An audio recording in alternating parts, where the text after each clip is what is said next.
Hi, welcome to week 8, the final week of Summer Reading Club. We're looking at the northeastern United States. Remember, those states are Vermont, Massachusetts, New York, Maine. A lot of those states, of course, are on the eastern seaboard. They're right on the Atlantic Ocean.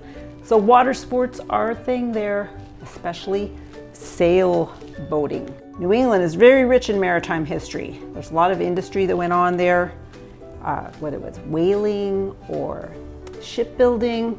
And sailboating is a pastime that endures to this day. People do it for recreation, and you can do it in the national parks too.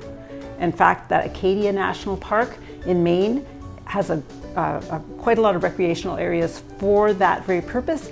So does Cape Cod National Seashore and the Boston Harbor Islands National and State Parks. People sailboat there all the time.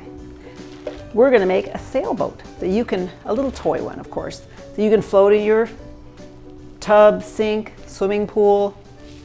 You want to go to your kit. It's a pretty easy craft. You want to pull out the 2 little pieces of colorful pool noodle. We cut some pool noodles apart for you. So there should be 2. There'll also be a couple of skewers. Careful of those points. And there'll also be a piece of, it's like foam core. It's very thin, but it's waterproof. Everything we have here is waterproof. That's why you'll be able to float it in some water. Okay, so once you have your 2 little, that's your boat, we're gonna make a sail. You wanna take your piece of foam and you wanna cut it diagonally.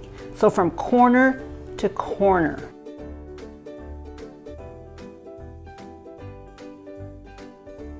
I've got 2 sails. Let's go ahead and make our sail. So depending on how tall you want your sail, I'm gonna make mine about this tall. And so you can either cut it with scissors, you can just snap it in half too. Snap it, should just come apart. There you go.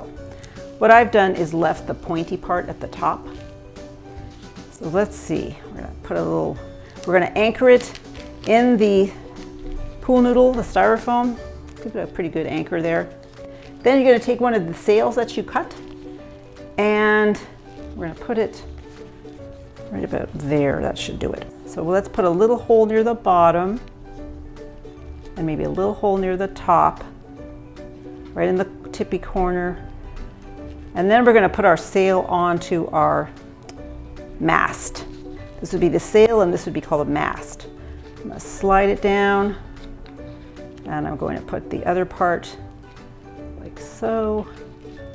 And there's my sail. But actually, you don't have to leave your sail plain. You could also maybe take some markers, maybe a contrasting color, and you could draw some patterns on your sail. This marker seems kind of dry, so I'm gonna pick a different one. Whether it's circles or some waves, however you want to decorate it. Probably want to do it on both sides. I've actually done one here where I put some triangles on mine. Let's do another one. So you want to take your sail, however tall you want it to be. You want it to be short, tall, somewhere in the middle is good. Snap it. Put it in the foam, kind of near the edge. Take your sail that you've cut out and use that point at the top. Very carefully punch a hole at the bottom, on the same side of the bottom, and then fit your sail onto the mast. I'm going to put it this way so you can see that I have a pattern. Whoops. I'm going to put it on this way first. So the bottom, slide it on down, and put, whoops, the top like so, a little hole, and there you go. There's another sail. I could make it turn like so. All right. Let's see how well those float. I have a bowl of water here. Let's put this in there and hopefully it's seaworthy. There we go. Let's take the one I had earlier, which I took the time to find a little Lego man. Maybe you have some little creatures or Lego man at home that you can put on your sailboat. You can even put a little flag on the top if you like. I did that with masking tape and put those afloat. And there you go. You can play with those in your bathtub, sink, swimming pool if you're lucky. And of course, if you've already done one of Denise's craft for this week, you have a lighthouse. So you can put the lighthouse there ready to watch your sailboat and make sure they don't crash to the shore. If you want to come to the library and read more about sailboats, we have certainly some books on ships and sailing. And we have some great fiction titles too. Sail Away by Donald Cruise, who also of course wrote Freight Train. And some books that have sailing as a theme. So we hope you enjoy doing that craft and enjoyed the Summer Reading Club. Have fun with this craft. Bye-bye.